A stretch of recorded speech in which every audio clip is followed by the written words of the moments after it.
Another unbox guys from my classmate. Another, ano kaya? Unboxing! Then, lolo eh. Then, Ano una mo gagawin kapag nakita ka ng malaking gagamba? Tatalon mo. Tatalon! Tatalon ka na! Let's go play!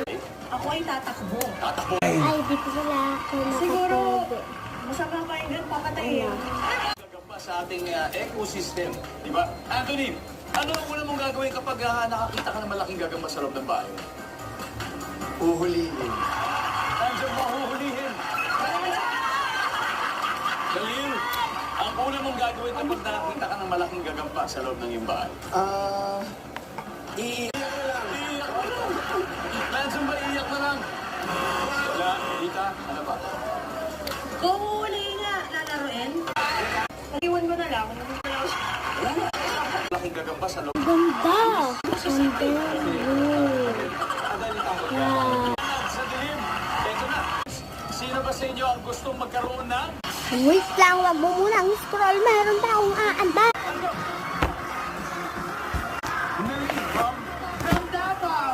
Sa ating Davao, thank you, thank you. Ano una mo gagawin pag nakakita ka ng malaking gagamba sa loob ng iyong bahay?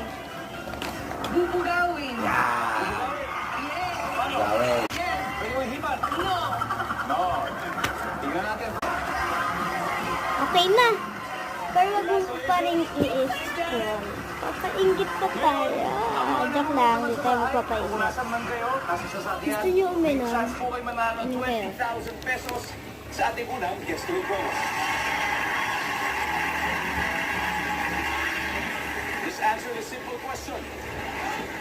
Ano ang ginagamit mo para patayuin ang iyong buhok? Okay na, nakainin na kayo. O, babay na.